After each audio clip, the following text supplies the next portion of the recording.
Ladies and gentlemen, welcome to episode 145 of the MTB Podcast. It's been a while. It has been a while. Presented and hosted by Worldwide Cyclery. I am Jared. I am Jeff. And I am Liam. In this episode, we discuss some sweet bikes, rides, and runs. You put a little exclamation point question mark on that one. We've been enjoying lately, some epic videos we've been working on, a philanthropic 24-hour race I will be participating in, plus some classic listener questions ranging from how to build a mountain biker's gravel bike to why anyone on earth would spend more money on an upgraded headset and everything in between. Those are a couple of very intriguing questions already off the bat. Did you write that little intro yourself, or did you ChatGPT that one? No, I wrote that myself. Wow. Yeah, I'm not trying to give away jobs just like that. Jared GPT. Yeah, I'm trying to keep my job as long as possible. Yeah. Speaking of which, Zach's words of wisdom. He's still got his job for the words of wisdom. Find beauty in the ordinary. How nice is that? That's a pretty classic. It just makes me feel so warm. That one's been around a long time, I'm sure. That's really good, yeah. You know, sometimes you can be inspired by something and then you can kind of regurgitate your own version, or sometimes maybe it just comes to you, you know, but then you give out an idea and it's already happened. You know? Maybe that's what happened with Zach. Yep. Speaking of which, Daniel's fun fact, the 1912 Olympics was the last time that gold medals were actually solid gold. Since then, they're silver medals with gold plating. Dude, I'd be so bummed if I worked my whole life to get a gold medal in the Olympics and then it's just plated gold. Yeah. It would be pretty cool if it was solid gold, but it'd probably be pretty pricey. Are gold medals worth anything? Oh, you mean like smelt it down and it's just gold is worth a lot. But it's plated. Yeah. Not actual gold. Well, yeah, the new ones, but you'd have silver. The old ones would be. Yeah. Silver's probably worth a decent amount. Like say you're an athlete and like, you know, you're down on your luck. Yeah. Oh, yeah. You could sell take that to a pawn shop. Yeah. Oh, yeah. Oh, you mean like if you sold the metal? Yeah. Yeah. It's probably worth more not being smelted down. I'd assume so. Smelted. Maybe. Smelted gold. Schmelted down. Just like Gold Member in Austin Powers. Oh, I was thinking just like our schmelted gold kazoo. Oh, that's on right. The site, Isn't that where $24.99. you get that from? The schmelted from the Austin Powers? Well, originally, Gold Member and the whole schmelted thing. Smelting accident. Yeah. God, that was a good movie. Such a good movie. Classic. Speaking of classics, this fantastic testimonial. Oh, speaking of which, thanks to everyone who reviewed us on Trustpilot. It really means a lot to us. Yeah, I wanted to shout that out because was it last episode? I explained all that. Yeah, I think it was last episode. But yeah, I made a request if you guys could leave us a review on Trustpilot, and we have now over 90 5-star reviews. So I just wanted to say thank you for everyone that took the time to do that. That was really kind of you, and I appreciate it.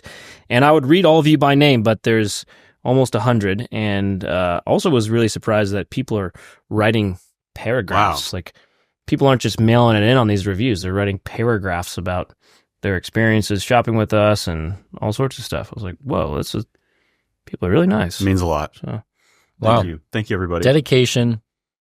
So we have a fantastic testimonial right here. Read this one off. Worldwide Cyclery hooked me up with some absolutely gorgeous brake pads. The attention to detail was stunning. Their follow-up email was like listening to the deep meditative throat warbling of Tibetan monks high up in the Himalayas while sitting next to a stream. It brought me to this acute sense of zen that allowed me to not only replace my brake pads, but bleed my brakes as well. Thank you, Worldwide Cyclery. Because of you, I have brakes. Someone actually wrote that. Someone wrote that, yeah. I think that's ChatGPT. It could be. How old was that review? A couple months on our Google. Oh, yeah, so it could have been ChatGPT.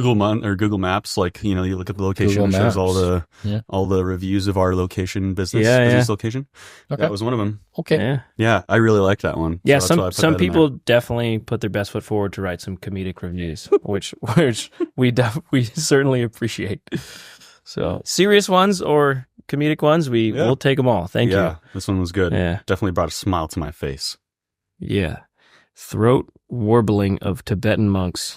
Is that the correct word for that? I mean, who knows? Meditative throat warbling. I haven't heard. I would imagine it would be something like that. Like, I'm like, yeah, we'll have to that's do like a didgeridoo from Australia. Further research into meditative throat warbling of Tibetan monks. You ever rip a didgeridoo? Next episode. I would love to rip a didgeridoo. My buddy had one. We used to rip it. No way. What's a didgeridoo? those huge things that they It's like in Australia like. It's like a, Oh, it's that's like what that's called? tube. Yeah. Our Australian listeners can fam. All right, on you. I thought you said can fam, and then I realized you said confirm in a kind of somewhat Australian accent. That's pretty good. Speaking of things that put a smile on our face, bikes and rides we've been enjoying lately. Yeah. Jeff, why don't you tell us about some bikes you've been riding lately? Well, I have been riding 2 of my bikes recently, my Yeti ASR, as well as my Revel El Jefe, which is rigid, and we'll talk a little bit more about that later because we made a video about it recently. But yeah, I guess the most recent memorable ride was we rode a friend of ours. We call him formerly Big Mike because he used to be big and now he's not, so we call him formerly Big Mike. And he's in much better shape than he ever was.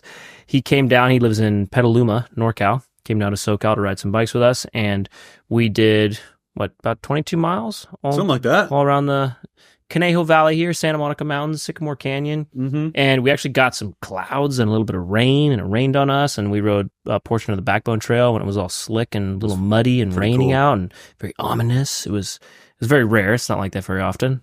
And yeah, that was a ton of fun, and Mike had a great time, and yeah, it was amazing. You also rode an ASR, our demo bike, right? Yeah.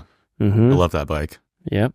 Jared's in love. It was love at first ride, and just count down the days. Maybe one day I'll have one. I don't know. Yeah, he's trying to sell bikes and like slim down the stable, and I bet you'll have one in like 6 weeks.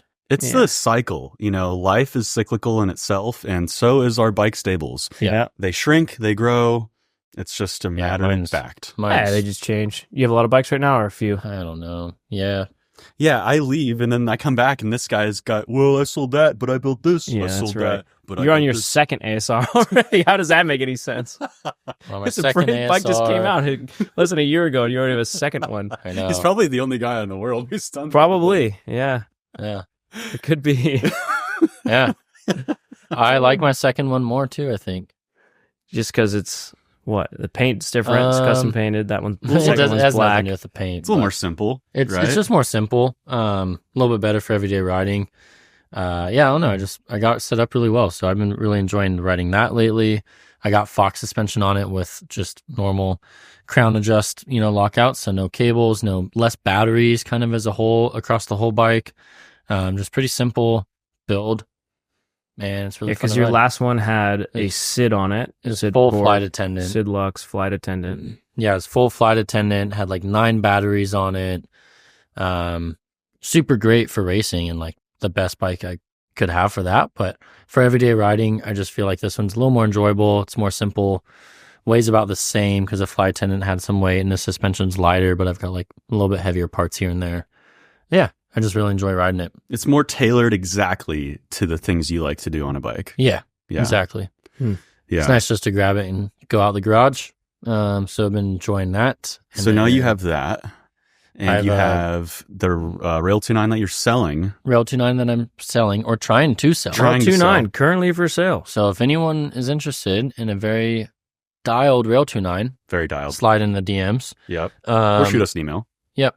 I'll hook you And- up. Podcast at Worldwide Cyclery. Podcast. Or you could just email info at Worldwide Cyclery and Yeah, say, yo, looking true. for Liam's Rail 29 for sale. Yeah. Any Which of currently it's posted on the Pink Bike Pink Buy Sell Bike, yeah. forum. Yeah, I think I'm going to get all the used bikes back onto the main website. Oh yeah. Yeah, it's a good Okay. call. Yeah, we did that at one point when we had a lot of demo bikes and stuff, Mhm. and I think I might do that again because a Yeah. lot of people ask, "Oh, what about used bikes?" And it's like, well, we have some on this Pink Bike for the California store, some for the Nevada store, they're some for the little PA store. And Yeah. misorganized. yeah, so I'd be Put like, it in one place for let's put it all in one place. Yeah. yeah. Yeah. Yeah, I have a Revel Rascal V2 That's right. I forgot about that. that I've been riding. Sick. Really enjoying that. I kind of been dialing that in too.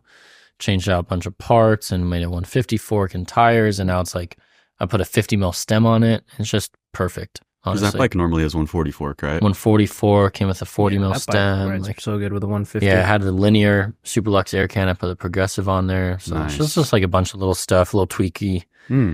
little tweaks here and there and stuff, and it's really enjoyable. So Sick. Yeah. That is a fun bike to have. 130 mil travel, 29-inch wheels, 150 mil fork, yeah, good tires. yeah, Yeah. I got some It's a really a little bit over tired, I guess, for it, but yeah, we've been doing a sick loop out in like the east side of the Santa Monica Mountains from where we live. And it's super good. There's like 4 proper steep downhills out there that you can make in one big like 20-mile loop on a trail bike. Nice. Super fun. That sounds pretty sick. Great bike for that loop. That does. You know, you've been riding, Jared, e-bikes. Yeah. Ebs, lots of Ebs. I know, a little bit too much. A little bit too much. You get e-bike legs yet? You know, the first ride back from an e-bike is always like brutal. Well, especially, I mean, like I was riding my SB140 that has like, you know, double down tires, max grip and shit like that. Oh, pardon my French. But, you know, and then I jump on the ASR and I'm like, my God, like this thing is fast. And so I'm like, okay. But yes, I have been riding the e-bike a lot, the DJI Amplo PL Carbon Pro. Well, and yeah, that bike is absolutely mental. Yeah. Getting mental on the rental, mate. Mental on the rental. For those of you that don't know, DJI, the company most known for their drones, made a e-bike system, they say. So e-bike system is their battery and motor. Yeah. Amflow is sort of their brand bike brand. Yeah. And not really for sale yet, but they've given it to a handful of different reviewers, us included, and we made a video about it because not for sale in the US. Apparently people have taken orders overseas, and some people might have even already got them already. But a little bit, you know, just some legislative gymnastics, I guess, because I guess apparently the max wattage for an e-bike like is 750 watts of assistance. Oh. And the DJI. So that bike is literally too fast to be sold in the US. Apparently. So they probably just have to have like a region code or, you know, some sort of software update just for the US, or who knows? People want fast e-bikes, man. Who knows if they even care? I guess that's to be class 1, right? Because then you have all the class 2s with throttles that rip, dude. Some of my friends have those and they go so fast. It's insane. Yeah. It's basically just an electric dirt bike. Yeah. But, you know, hopefully eventually we get them stateside, but I guess the long-term play for them is probably just to sell their motor battery system to license other the battery and motor manufacturers. So. What was crazy was you took the time to look at all of the latest and greatest e-bikes out there, and the size of the battery, the power of the motor, and the weight of the overall bike, and DJI just smokes everyone on the specs for all that. Pretty much. Yeah. I would say the next closest bike in power would be that Rocky Mountain.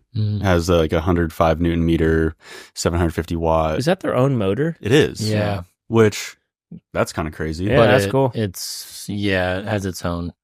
But yeah, it's like a full fat. Of its own, Full fat e-bike. It is full fat, and it's, the way it drives is off an idler. So like the driver is off the idler. Oh, true, huh? Yeah, and it runs a normal bottom bracket. So it kind of has its own little quirks of its, you know. But how heavy is that bike? That's a 50 plus. 50 bike, so that's way heavier than this DJI. It's a Yeah. totally different class in the sense. So if you take the 600 watt hour battery DJI, which is 42 pounds with the power, I mean, that's insane. That's almost 10 pounds lighter than the Rocky, and you have so much power. So yeah, that bike is pretty sweet. I gotta say, it's pretty cool just to see the trajectory that e-bike technology is headed. I can't even imagine 5 years down the line. I mean, you remember what an e-bike looked like, you know, those high bikes, like with the battery slapped on the tube, massive, giant bolted on batteries. Yeah. And it just like is a bucket of bolts riding down the trail. Yeah. So yeah, I was pretty impressed with the DJI, and like I said, looking forward to seeing what is what comes in the future.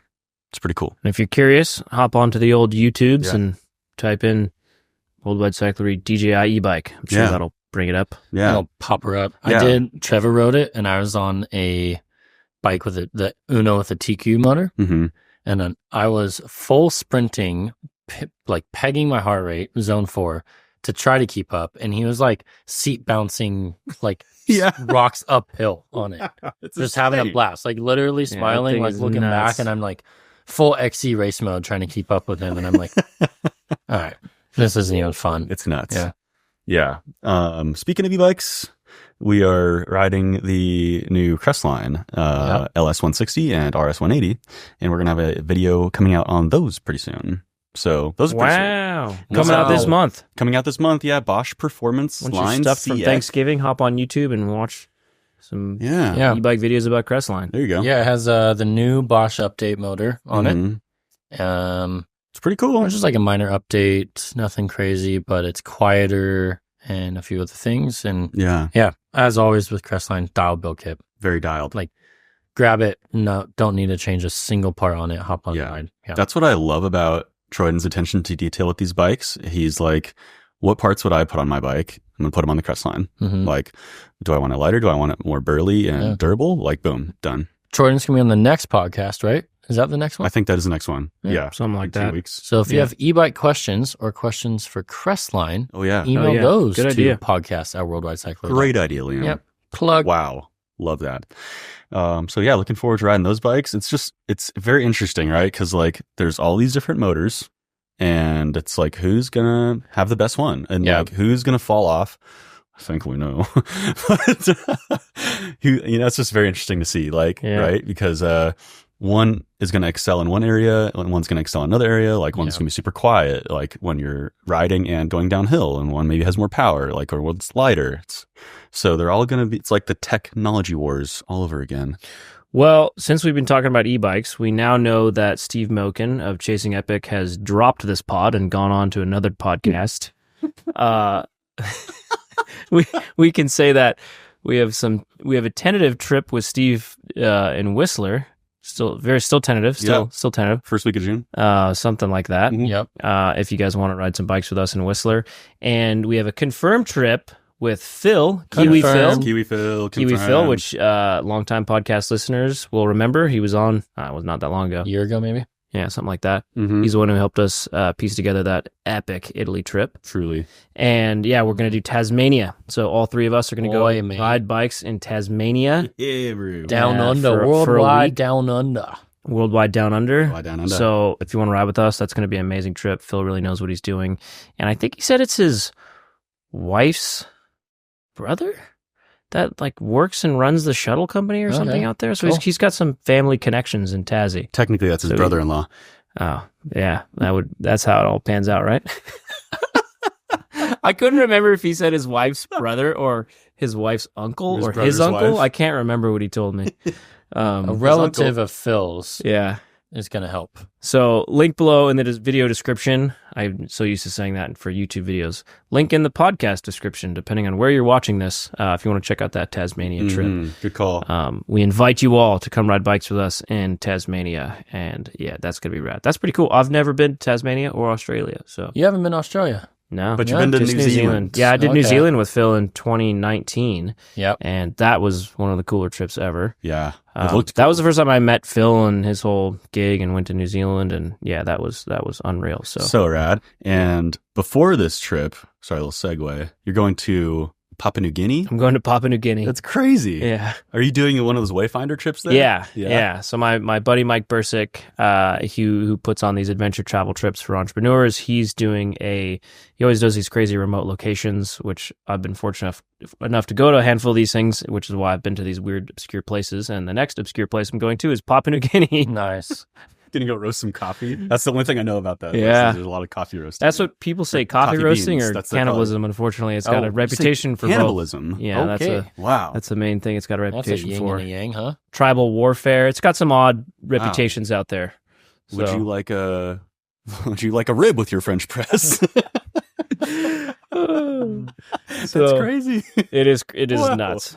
Be safe. It's apparently that's long in the history. I mean, come on, look back at the history of any country. It's all effed up. Yeah. Big time. True. Big time in big ways. Yeah. One way or another. So we all got some skeletons in our closet. Yeah. Yeah. Everybody does if you go back a few hundred years or a few thousand. So yeah, Papua New Guinea for a little bit, and then straight from there, I'll spend a few days in Australia and then go to Tassie for the trip. Epic. So yeah, wow, that should be good. I'm looking forward to that. Not bad. The other thing I'm looking forward to that I would like to mention is, so many of you know we have a shipping option on the Worldwide Cycler website and on the Kettle website that's called Hand Delivery by Jeff, and it's $1,000. And essentially you can buy that and I will actually hand deliver your package. I've done this a handful of times. The most memorable one was the one in Rochester, New York, where I was really trying to think, what could we do that would be special so I can deliver all these bike parts in Rochester, New York? And Jared goes, you should see if you could hire a mariachi band. I don't know where that came in your head. either. But it actually worked. I hunted down the only mariachi band in the greater Rochester, New York area and called them, told them what I was trying to do. And they just said, yeah, you want us to just do a couple songs while you deliver a box? And I said, yes. That's it. That's the weirdest request. Yeah, I know. Those guys probably still laugh at that to this day. Easiest gig for them. I know, seriously. So somebody else, this gentleman named Craig Engel, he actually purchased the hand delivery, and this was a sly move on this guy. He's a smart dude. He knows you. He knows me. He knows me. Sly move. So he purchases the $1,000 hand delivery on some bird wheels.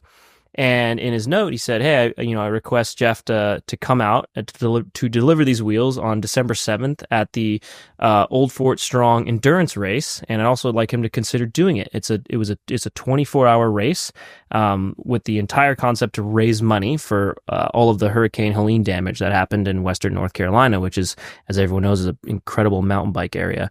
And I was like, "Well, I love races. I was like, this looks cool. I love racing. I like fundraising and customer appreciation. Yeah, I was like, this is right up my alley. So I looked into it, and you could do the 24, you could do 12 or 24 hour, and you could either do it running or riding. So I said, hey, can you put me in touch with the race director? Because I want to ask him if I could do 12 on foot and 12 on bike, because that sounds the most fun. And the race director goes, yeah, sure, no problem. So I'll let you do whatever. Yeah, I know. He's just like, yeah, whatever, dude. It's a fundraiser. Cool. Raise money, come out here. You want to run for 12, ride for 12, whatever. Yeah, so it's two separate courses. In Old Fort, North Carolina. And I'm stoked. I can't wait to go out to that. Part of that fundraiser is you get your own donation page on Run Sign Up. So that will also be a link below. Mm-hmm. I would genuinely appreciate it if all of you listening could go click on that and take a look. And if there's some kindness in your heart, chip away a little donation at my page. I'm trying to raise $5,000. All of it goes directly to the Old Fort Strong Fund, which is put together to help rebuild all of these homes and all this damage that happened in Western North Carolina from that hurricane. So I thought it was really cool. I was like, wow, this is an amazing philanthropic thing that they're hosting and putting on this huge event. Yeah. And I'm excited to be a part of it and try and raise some money and contribute to it, and also go there and participate in the 24 hours of fun. And a customer invited you. Yeah, I know. Yeah. Amazing. It's a trifecta. It's a trifecta. And he's got some Airbnbs in that area. Amazing. That are kind of mountain bike themed with bike stands and stuff. Yeah. Oh, sweet. Yeah. I saw it awesome. I saw it in the counter. Man. So no way. Yeah, pumped. And Liam graciously offered to come and be my mechanic. Support and documentationer. Love it. So Liam's going to be there. It's December 7th it's the 7th into the 8th. 10 a.m. to That's awesome. 10 a.m. to 10 a.m. You should totally bring one of those action cams and it's a good idea. Footage. Yeah, that'd be so great. Yeah, I'll get that. Could make for a great vlog. Vlog it up, dude. Yeah, vlog that up. Yeah. That with some other angles and photos and stuff would be sweet. Yeah, that'd be awesome. Yeah. I'm curious to see what these courses look like. It seems like they have quite a bit of elevation in them, but my tentative plan, which may totally change after I pre-ride and run the course, is 35 on foot and 50 on the bike. Okay. But we'll 35 see. minutes. I thought both of those, 35 miles. Oh, miles. Yeah, 35 miles. Between each 12-hour. Yeah, 35 miles running on the 12-hour block, and then 50 miles riding on the 12-hour cycle. I can ask Gordon Quadsworth. He's doing it, and he's out there. So is that basically 3 miles an hour on foot, and then a little bit faster? Yeah, exactly. Yeah. Mm-hmm. Nice. Oh, you could do that. Well, it'd be 4 on foot. Yeah, it just depends on the terrain, really. Yeah, I guess so. There's a ton of elevation. I feel like all slippery and 50 cold. on the bike's pretty achievable. Yeah, like in 12 hours. 35 sounds long. Yeah, and 50 sounds short, in my opinion. Yeah, but it all depends on the course. Yeah, the trick is, you can totally just bonk yourself out on the run leg and then be useless on the bike for 12 hours. Yeah. So you're gonna start with run. Yeah, start with run. Yeah. Speaking of which, how you're talking about changing bikes when you go from a light bike to a heavy bike or heavy bike to a light bike. Yeah. If you ever do a really long run and then you hop on a bicycle, it is mind blowing how nice that feels. Yeah. Like, why haven't I been doing this? Yeah. You put in such little effort and you're just soaring and you can coast. And you can coast. And if anyone who's done a long distance run, on a long distance run, hour or two into it, you just start feeling like you're putting in everything you have and you're just slogging and you're just not going that far. And you feel like that, and then you hop on a bike immediately and you're just like, this is unbelievable. So that's why I decided to do run to ride. Yeah. That makes sense. Well, speaking of long distance runs, we forgot to talk about how we ran the half marathon with Big Mike, formerly Big Mike. Oh, yeah. So formerly Big Mike. Oh, yeah, this is a funny story. This It's a great story. Formerly Big Mike coming down for the weekend to ride bikes with us. He's driving down on Friday, and Jared says, "Oh, I'm going to end up doing the Santa Barbara half marathon, fairly last minute because another one of your friends decided to sign up, and Zach is going to be there because his fiance was running it, and she runs the Conejo Valley Run Club, and a bunch of them are going to be there." And so I was like, "Man, I kind of want to do that." I was like, "I'll text Mike and see if he wants to do it." So I text Mike. This is Friday at 3 p.m. or something. Maybe noon. The race was on Sunday. The race is on Sunday. I go, "Mike, so obviously we have plans to do a big mountain bike ride Saturday. Do you also want to run the Santa Barbara half marathon on Sunday?" And he replies and he says, "I'm hella down for that half marathon, but how long is that though?" I feel like he had to have known. No. There's no way. Come on, formerly Big Mike. Okay, But know. he But definitely didn't know. Did he think about the mileage, or was he saying like how long is that going to take?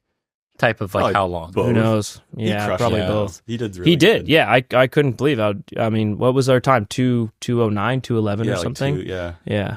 So I just treated him like my racehorse. I was like, I'm going to make sure he does a good job. Nice. And I carried gels and stuff for him, and I was like feeding him at the right time intervals and stuff.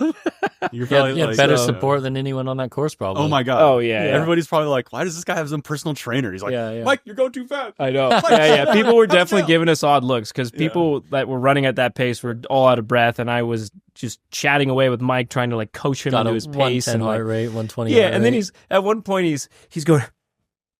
I'm like, "Mike, what the hell are you doing?" He's like, "I'm breathing through my nose. You get better oxygen absorption through your nose."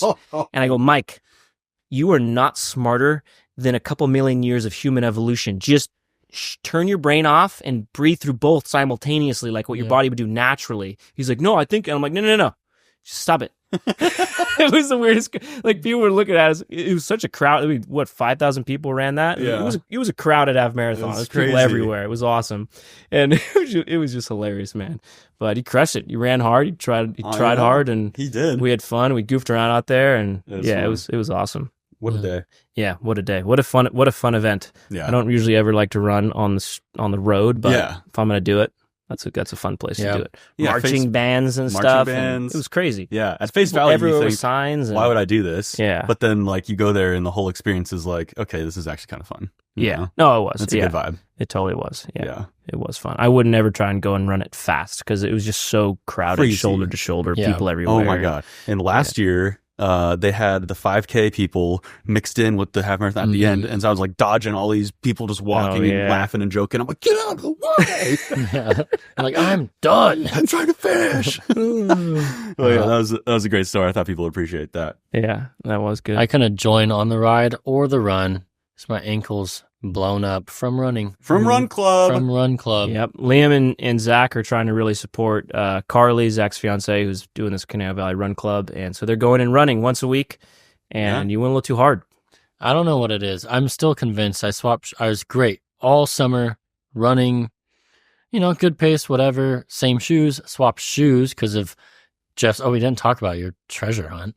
Oh, yeah. We're going to talk that. Treasure hunt. Well, After the break, we got to talk about that after the break. I forgot So about that. That's a good one. I was washing my shoes after that, and they're still wet. So I was like, oh, I've got another pair of running shoes. No big deal. I've ran in them before. I'll take these to the run club tonight. Yeah. It's 5 miles, not a big deal. And yeah, jacked it up. And then I also crashed on my bike the next week. Dude. Like on Wednesday, I had like a pretty decent slide out. I didn't think it was that bad, but Corey, who's behind me, keeps telling me how hard I hit the ground. Dang. It was that bad. And it's just a slide out. He told me last night, he's like, dude, you hit the ground hard. I was like, whatever. So then that evening I went and ran again, and that second run after the crash, I don't know if the crash had anything to do with it, but that's when it blew up and it was a bit swollen. And You break in the new shoes? Or you broke them in the 5 mile run? The thing is, none of them were new. Oh. my I take just on this switched. Oh. is that when you're a aerobically fit person from something, swimming, cycling, mountain biking, whatever, and you're not adapted at all to running, you start running and your heart and lungs and everything, I'm fine, I can run. That's what happens to me. But yeah, it happens to everyone. It happened to me when I started running years ago after I was aerobic base was there from mountain biking, but it wasn't just like all the Your little tendons muscles and are not ligaments there, and all those other different little muscles. Like running's just it's a different beast in terms of how it beats up on your lower body. And you can really overdo it yourself because Yeah, if you I just thought it was odd because I'd been running all summer at basically the same-ish pace without issue, and then swap the shoes and there goes the ankle. So no, better refund those shoes. And next time on the Worldwide Runners podcast. Yeah. Enough of this running stuff. And now, a word from our sponsors. Feeling overwhelmed by endless political chatter and virtue signaling? Well, it's time to dive into all the Worldwide Cyclery content. Nothing but pure mountain bikes with our absolute promise to keep it fun, PG-13, and always, always free of even a queef of anything political. We have a podcast, YouTube channel, and a website full of well-written, in-depth articles about all things mountain bikes. And now, back to the show. And we're back. And we had briefly alluded to the fact that we did some sort of treasure hunt. You did. Where were you? Well, I mean, like the royal man. Like Worldwide Jared didn't Cyclery. participate. Jared in had the his treasure hunt. feet up on his couch that weekend. Let me think. No, dude, you I saw it on your Garmin Connect. You went for a mountain bike ride, like a 15-mile ride, and you didn't participate in my treasure hunt. I think it was a run. Jeff or a ride. I don't know. remembers that stuff. Yeah. I was trying to get some panic miles in before the half marathon, dude. Give me a break. You know, it would have been a good way to do that and get paid at the same time. Participate in my treasure hunt. These guys already had the whole thing locked down. What are we going to start right. 3 ways? We thought. No, you could have just gone for the $300 jar once you knew they were going for the $100 and the $200 jars. So, to give some backstory here. Tell the story. Yeah. To give some backstory here, I had an idea, and I don't know where it came from exactly or who came up with it, or I don't know.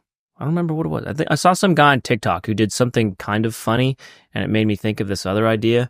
He was just hiding these weird things in weird locations in Japan or something, and I thought, okay, you know what would be cool? Which got me excited. Like, this is the only thing I've been excited about doing in social media. On social media, not just in life, just on social media. Social media, I'm so over social media. I'm like, you know what actually sounds exciting to do on social media? It's maybe to do this treasure hunt. I'm going to hide cash in different places all around the world and make people search for them. All around the world. So I had this big, long, drawn-out idea, and I was like, okay, I got to start small. I'm going to start with, I'm going to prototype this idea with just the crew here in California and see how it works and what they do and what I learn and how they handle it and all that sort of stuff.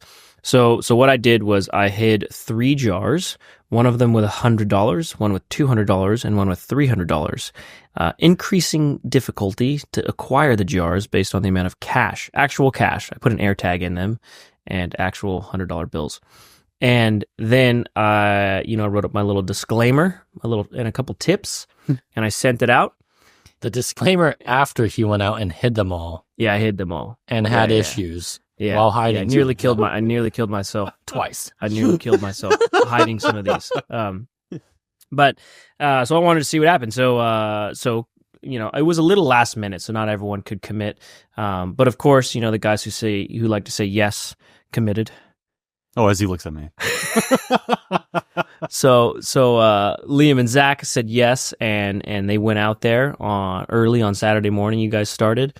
And went for the $100 jar and the $200 jar first, right? Yeah, so Jeff sends this out.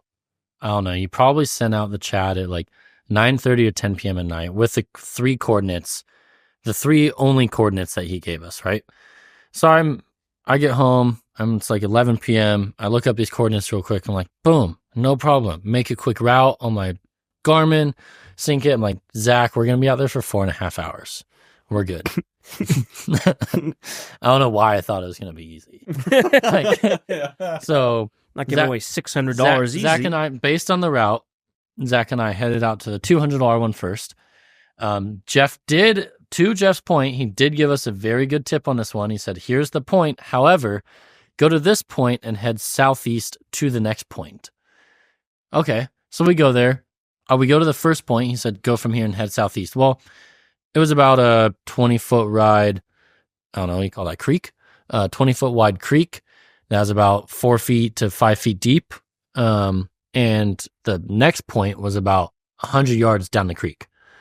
So, of course, Zach and I don't listen to Jeff, and we try to go on either side of the banks to try to get in. It's completely jungled out, super thick.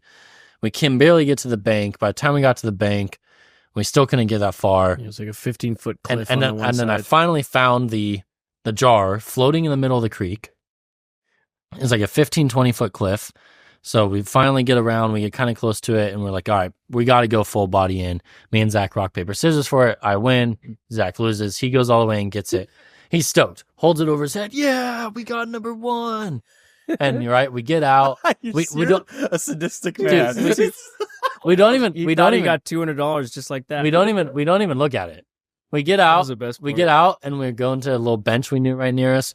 I got a microfiber. I'm cleaning my feet, putting clothes back on. I open it up, and I give Zach a payday. I brought 6 paydays for each time we got a jar with money. Yeah, I had them from something, and they're a little mini like trick or treat size. Yeah, I'm like, yeah, we got payday. We eat it. I open up the jar. I'm like, no, we didn't. This is another coordinate. Oh my god! So we punch in this coordinate. We get. You want me to read what was in there? So inside the floating jar, inside the floating jar in the river, was a little note that said, you thought you struck gold, eh? But hold fast, matey. Looks like you've only found yourself a clue jar. The true treasure takes a bit more grit, you see. But don't fret, just follow the paths atop the rocks. You'll find the prize you seek. I swear it on the 7 seas. Keep your eyes sharp and you'll have your reward right here. And then there's a little scribbled piece of paper that says 34.222852 degrees north, 118.913.161 degrees west. What an absolute savage. So punch that in. It's on, kind of the other side of the zone we were in. So go over there, off trail. We had to scramble up a pretty good low cliff band and some rock faces. Like Zach was like not having it. Zach doesn't really like doing that. I thought when I climbed up there, I thought, Zach's going to throw in the towel on this because it's pretty exposed. Yeah, the rock scrambling was pretty rugged. Yeah, and I'm pretty quick at that stuff, so I jam right up there, and it was hard to find this one for a while. So then we finally figured out, okay, this is what we're doing. It's not easy. It's gonna take a while. I didn't just give you the coordinates to the treasure. Definitely didn't get us coordinates to the treasure. Coordinates to the first clue, and then God. So that was that. Go to the second one. Pretty similar deal. I did. That was probably my main navigation error was I went up the ridge and I should have went through the valley and up the other side. I realized that once I was getting on top of the ridge and I could see the valley, and I was like, I should have been down there, and instead I'm up here. So I gave myself an extra, 800 feet of climbing or something like that together. So then, and all of these, we had like stash our bikes in the bushes, swap from riding shoes to hiking shoes, and then get on the hiking shoes and get up the hill, So get the $100 first clue. And while I'm getting over there, meanwhile, I see like a mountain lion cage or release cage or tagging cage or some sort of mountain lion thing with game cameras from the Parks Department from the National Park Service. Whoa. With like full games. And so I'm like, it looked like a release cage. It looked like either a release cage or somehow they're tagging them in there. I don't really know, but either way, I'm like, where am I? A little spooked, These were not marked trails. These are not marked trails. But it wasn't on private property. Above the shop.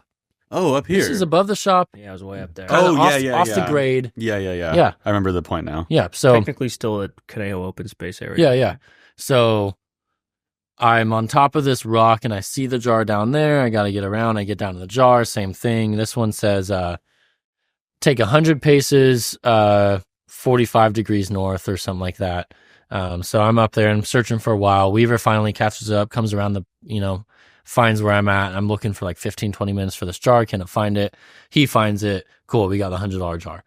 So now we're getting back to the bikes. At this point, I'm riding back across Newbury Park. It's like we started at 7:40 in the morning. It's now something like 1:40 or something like that. 2 or 3. And Weaver's like, I'm done. Yeah. I'm smoked, dude. Like, I'm not doing this. I'm like, all right. Because you're probably already at 4,000 or 5,000 feet elevation and 30 miles. 20 or 30 miles, yeah. And 6 hours, and on foot and bike and navigating and thinking, right? So it's like mentally taxing, physically taxing. Like an adventure race. Yeah. No, totally. But a unique style of one that I invented recently. Yeah, so I was like, I still got time, I still got energy. I'm going to go for this next point. So I drop in to Sycamore now, get all the way out to the next point. It's pretty hot that day and windy. I'm climbing Hell Hill, like 6.5, 7 hours in. I think had to like hold my FTP up that hill to get up the hill at this point, and I'm pretty smoked. Dropping in La Jolla Canyon, which is like not really trafficked at all. Like I'd probably say it's like Nobody ever goes back. no one ever's back no there. one goes back there. So I'm back there, get to near the next point, trying to find it, trying to look at the maps, don't have great service. I'm like bouncing all around, trying to get a lick of service to track this down. And I had a feeling once I saw this water and where the point was, and I'm like, oh, it's like swimming distance in this water right now. Right? I was like, I'm getting soaked again. So I finally kind of start getting in there and I'm looking for it. And I'm about ankle-ish deep in this swamp, essentially. It's a swamp. Yeah, it's a swamp. Yeah. And Yeah, it's a giant swamp. And I finally see it and I'm like, oh, there it is. It's like 12 feet in, right? And I'm like, oh, okay. I try to find like a long branch. I found one long enough, and I got the string and I tried to pull it to the reeds, and it's tied to the reeds. Oh So you got to get all the way in there. Are you serious? So I'm like, all right, I'll go in there, dude. I take like 2 or 3 steps, and then all of a sudden, boom! I sink all the way down, like past my knee deep, and I fall forward. I'm like, oh, okay. That swamp is dangerous. Well, yeah. So then I finally get this one, get out. And at this point, I had told friends I was going to go to his campsite up in Lake Casitas. I'm like, all right, let me just grab this clue and jam out of here. Let me get home. I don't even look at it.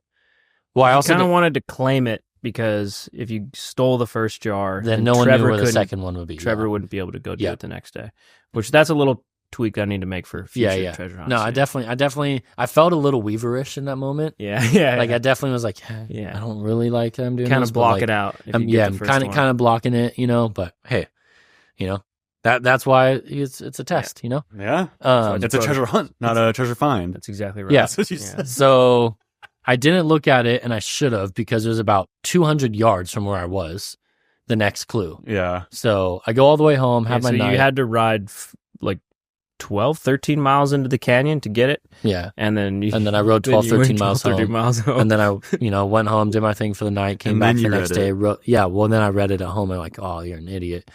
But cool, no worries. I know exactly where I have to go. So then next day I get down there. I chat Jeff because now I'm solo. I chat Jeff. I'm like, here's my location. I'm going in solo. And he just writes me back because, tip, you don't have to climb anything. Something like that. Vertical. Don't climb anything vertical. I'm like, okay, what does that mean? Because on the map, I saw it was on a bathroom in La Jolla. Yeah. I'm like, oh, it's on the roof for sure. But he says, don't climb anything vertical. There's a pit toilet that's out in La Jolla that nobody ever uses. Yeah. In a structure they built God knows how long ago. Yeah. So, and meanwhile, when I was in the swamp, I'm like, after seeing this mountain lion cage, I'm like spooking myself out. I'm like 3 p.m. in this canyon by myself. The only water source within 10-mile radius, 15-mile radius, maybe 20. Yeah. And here you are, a weak flailing animal, just like, come get me, my well, and solo, and I just have the weirdest feeling in my stomach, like I'm being watched. Yeah. Anything that's alive in the Santa Monica Mountains goes to that water. Yeah, and I'm like, it's the only one. Every noise, I'm like super hesitant. Anyways, 5 days later, a buddy literally had a full mountain lion jump out of him 100 yards from that watering hole. No. So I wasn't wrong with my intuition. Wow. So yeah, next day I go back down there, find this one. But Jeff taped it on the roof with a string hanging off. So good taped that I literally was wrapping a string around my hand. All of my weight on it. It's just packaging tape. What did you... Oh, I thought you'd be able to just grab the string and yank down on the string and it would rip the packaging tape, the jar, and it would just all I was like right cutting off the circulation of my hand trying to pull this damn thing down, dude. So I have to it's behind the building with all this super thick bushes and chaparral. And I got wedge my bike in there, climb up on my bike, get this thing off.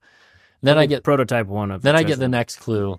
And I'm like, and I had expected from this point, I mentally prepared, had enough food and water and everything to go on foot now for the next, what's a Boney hike? 3 hours? Yeah. I was like, I'm doing a 3-hour hike right now. I'm going to the top of Boney. This is where this one is. Oh my God. So I was mentally prepared for that. So then I see the location, like, oh, it's not. And the clue says something like, I promise the treasure's here type of deal. And I'm like, oh, I don't have to go up Boney. There might be another clue or something like that, but I don't know. So at this point, I'm like super optimistic and stoked. Zip my bike overlook to the next point, get up there, hit a point. I got to go another like 300 paces down this ridge band. And got the $300 one, and so there's 2 clues for the $300 Yeah. one. So he went into the swamp there was and then 2 on top of the clues, bathroom. and then So to the, the bathrooms. yeah. the swamp, the bathroom, and then there was basically off of Overlook Trail. There's a big peak, and there was just a coordinate, but there wasn't a clue. So there was a coordinate that said to go there, then draw a bearing, and then take 300 paces from that coordinate, following that bearing. Yeah. And that's where the $300 jar was. Yeah. So But he got that one. You got and it. Came home. All said and done, it was like 11 or 12 hours moving, probably. Well, I made it an extra probably 2 hours longer and an extra 2,000 feet extra than it had to be. If I would have done it all in one day, it would have been 2 hours shorter and 2,000 feet less. But so it was like 11 and 12 hours, probably 8,000 or 9,000 feet, and probably 2/3 on bike, 1/3 on foot. Yeah, or so. like that. Yeah. Mm-hmm. And I recorded everything. So we have to do something with that. Yeah, we should. Yeah. I was just thinking we throw it all into stories, and then we can save the story as a highlight. Yeah, it's a prototype one of the treasure hunt for sure. I mean, I think people would be interested in this, especially if we extrapolate this and start putting more and more money in these things. Yeah. So like if I put, $500 Kettle gift card and $1,000 cash and I hid this thing and then put that on social media. 6 points, 6 clues. Yeah, I think I could make this really fun and entertaining. My only slight worry is I need to balance it so it's not too hard, and then I also need just in terms of liability. So if anyone listening is familiar with this odd type of legal liability, I would love to talk to you. But I've looked up some other treasure hunts, random YouTuber, Mr. Beast did a stupid treasure hunt before, and I don't think people are signing waivers to do these things. Then I read this whole story about this guy who had $2 million in the Rocky Mountains, and it lasted 10 years, and 5 people died looking for it. I heard about that. He never got sued, so I don't know. It seems very plausible. But then you look at geocaching, and geocaching, you cannot access any of the locations of geocaches until you sign up for an account on the website, which doing so, you have to sign up to all their terms of service. Gotcha. Okay. So, which I don't know. It's like I don't want to make people go through all that mess. So, my disclaimer, written by ChatGPT, slightly modified, which is counts as legal advice. Let's see. I put, please note, by participating in this treasure hunt, you acknowledge that you are doing so at your own risk. Please exercise caution. Be more prepared than you think you need to be. Carry tons of water, food, lights, a first aid kit, and wearing shenanigan pants is a smart idea. Most of all, don't be dumb and have fun. So good. For everything though, I was well prepared. Didn't need anything that I didn't have. So yeah, that's pretty good. A knife, well, I guess I had a knife. It was just tucked away, but a quick access knife for that tape would have been nice. Mm-hmm. Jeez. Yeah. So the Kettle Mountain treasure hunt coming soon to our Instagram. Wow. It can be really fun. Like I might have to do a couple more prototypes. But when we go on based trips, off of this first one, right? When we go to North Carolina, yeah, set a day out and we shove them out there. There you go. That's what my thought is as I travel around, I can start to concoct these really expensive ones that have $5,000-$10,000 in them, and they can be like the clue points can be in different states. Yeah. So who's some people might be interested. Screw it, I'm going to do it. Like Amazing could take Race people months type stuff. Yeah. Almost. Yeah. But a very, very outdoorsy, unique take on the whole thing. Yeah. So, and but I do need to figure out, because the whole thing will kind of rely on a bit of an honor system. People can't steal the clues. Right. So if you stole a clue, you kind of screwed up. And you have to assume that, like, for instance, if you're going to put one in Tasmania or Papua New Guinea, definitely won't put one there. That one isn't going to get lost or that too. Yeah. Whatever. Is then somebody's going to be like, I got a plane ticket to do this and it's not here. Yeah. Well, that's the other thing. I mean, just like in adventure racing, if you think you're at a checkpoint and you believe that, Mother Nature has taken it or somebody stole it or something, you write your team name on this little orange tape and you put it there. And then you're supposed to take a photo. So you're the only electronic you can have is like you have your phone that's in a sealed marked bag, and then you're supposed to have a digital camera, and that is for taking a photo of just saying like, hey, our team's here, look at this, and then you show that to the race director so he can have that as confirmation, as well as your GPS tracker to see like, okay, you were actually there, I'll give you credit for that checkpoint, someone must have stolen it. Makes sense. So there's that piece of the puzzle too. So I have some more kinks to figure out here, but I have a feeling people who are adventurous will find this really fun and entertaining, and it seems like something I would love to do. So I was like, if I just do this on social media and see how it goes, but my only slight hesitation is the liability aspect, and also making sure people don't steal the clues and things like that. Yeah, as long as you don't make them super dangerous. I mean, I'm sure there's I'm not going to try and make them not dangerous, but I mean, everything's dangerous to some extent, right? Yeah, like he tried to go, and he did want to put in the swamp further, and he said he got in there, and he went from knee deep, like I went from ankle deep to knee deep, but he went from knee deep to chest deep. Yeah, I was panicked. Well, I had my pack on me, and I was trying to find an entry point to get in there, and I'd crawled through all this overgrown stuff, and I was on top of all these fallen sort of branches and reeds over in the swamp, and I was kind of on all fours like a cat crawling out on those things, and then I was like, okay, I'm going to stand up now and then walk my way to the edge of this, and assuming I would be at maybe waist deep, and then I would start sort of waiting and find a spot to put this thing. And I walked towards the edge and then just very quickly just gave out on me. And all of a sudden I went from standing on that thing to chest deep, and I couldn't really move. So the swamp was filled with so much growth and mud and all these twigs and branches and dead, like I couldn't move. It was like being quicksand. I was like, oh my God, I'm going to drown in here. And the sun was going down. It was almost dark. I was out there by myself trying to set this stupid his mountain lion jar. Laughing at him. Right. I'm just like, I'm going to die. Just watching you. It took me 5 minutes to get out of that. No just way. Clawing my way, pulling on things, grabbing shit. Literally. I was like, I'm going to die. And I was like zone 4 heart rate trying to just get out of the swamp. And that's after he fell off the roof trying to get down. Oh my God. And slammed his butt. He cut his hand open. You're not allowed to die. That's the first rule. The bathroom was the stupider thing I did. I climbed the bathroom, hardcore parkour, super sketchy bathroom. I put my one foot on the door handle, one hand on the door frame, yanked up on that, grabbed onto the top, then put my foot on top of the swinging door and somehow got on top of it. And then once I got on top of it, I thought, this is super sketchy. I should not have done this. And I don't want anyone else to go up here. And I have no clue how I'm getting down. So that's when I came up with the idea while sitting on top of that bathroom to tape it there and run the string off the back. And then so I set that up, and then I go, okay, I'm gonna climb off of this thing. And so I start to try and climb off of it, and it's just so dusty and it's rounded. It's a pitched roof, and I have one foot. There's no lips on the edge. It's just like metal. Like you can't climb this thing, right? It's probably 12 or 13 feet tall, and I have one foot on the swinging door again, trying to do that move downward this time where I squat and then move my hands from the roof to the lip of the door frame, and somehow, of course, just slipped. And I go falling down, and my left butt cheek nails this big metal door handle, which then just flaps me flat onto the concrete. And so I have this, if anyone wants, just go ahead and email podcast@worldwidecycler. Jared can send you the photo. It looks like the Milky Way. It's probably 6 inches by 8 inches, dark, massive, gigantic bruise, which is still on my butt 3 weeks later. And also just massive gash in my shin and my hand, like...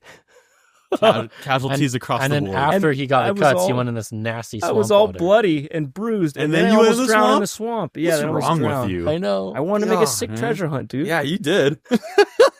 You sure did.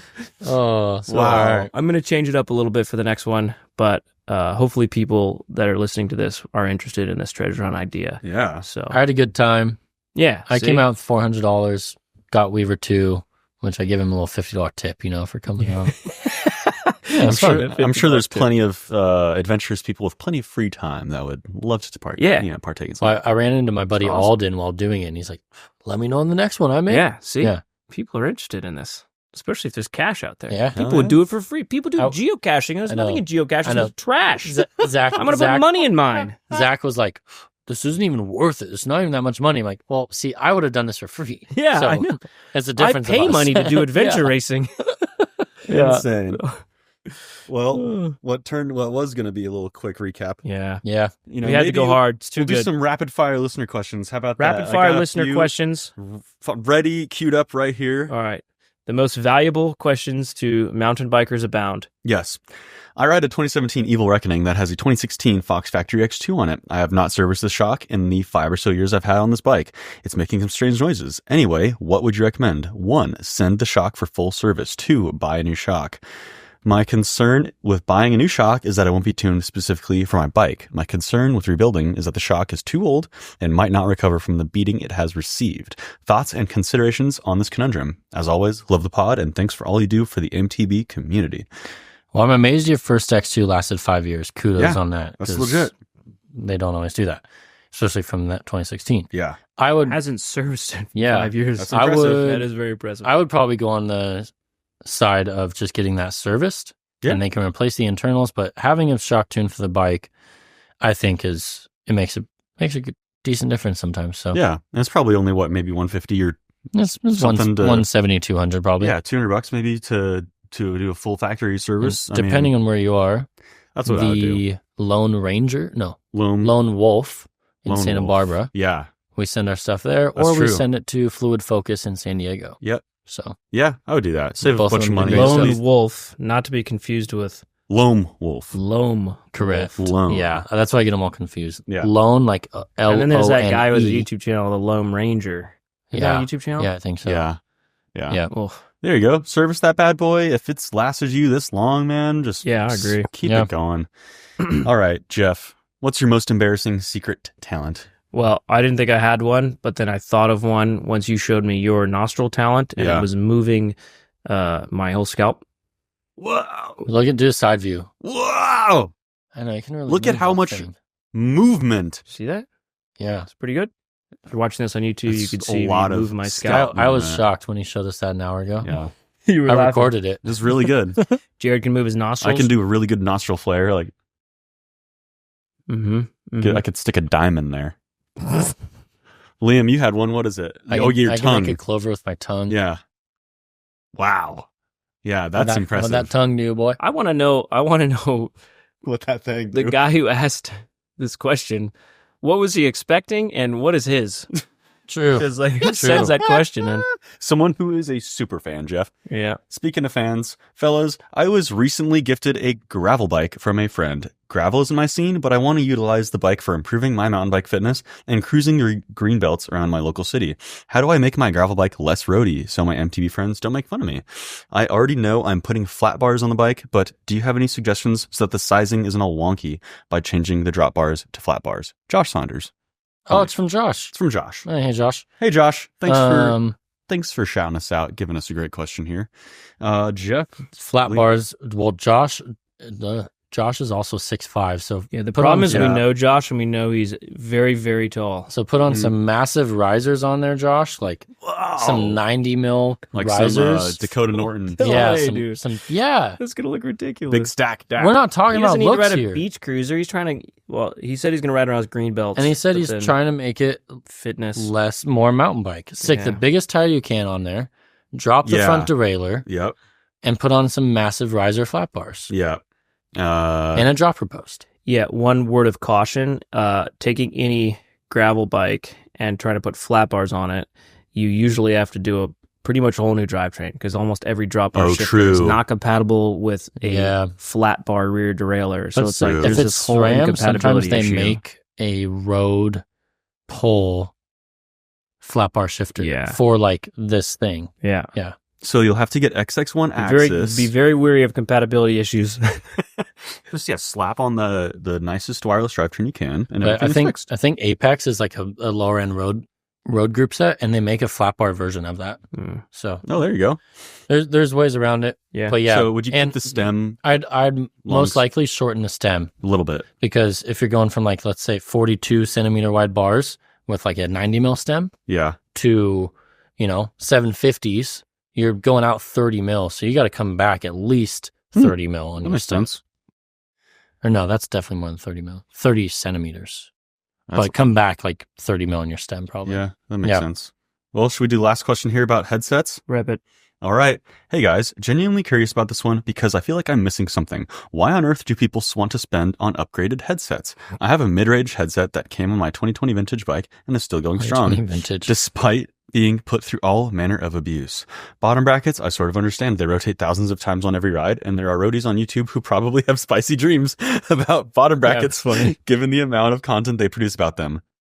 Anyway, what's the deal? Why would I want to spend $200 on a headset when a 51 $50 one is solid and gives no issues. Is there more to it than the bling factor? As always, love the podcast and keep it up.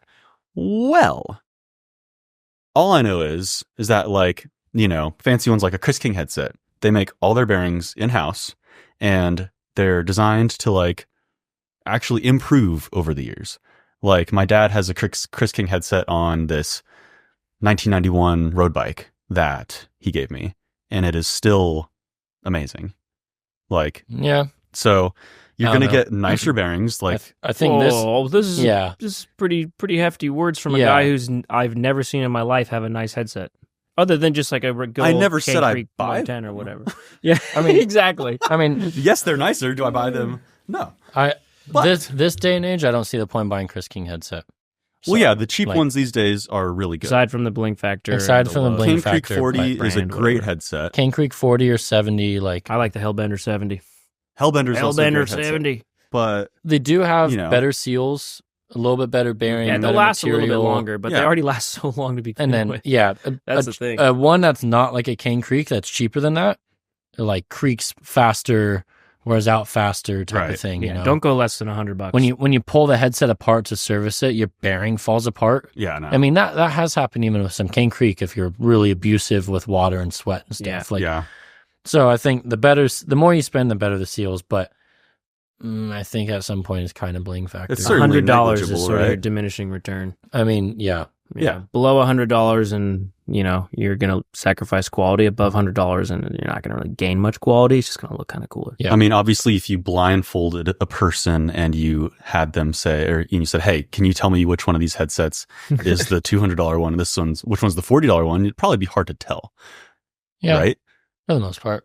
How are they going to be putting their fingers inside of the bearings and spinning them? Or how exactly is this No, blindfolded you just test turn the gonna work? handlebars and you say, "Okay, Oh, this is just that a one. handlebar This is that turn one. one. Handlebar Okay. turn." I think our video's turned off at this point for that too. So Jeff's little demonstration. The camera has overheated.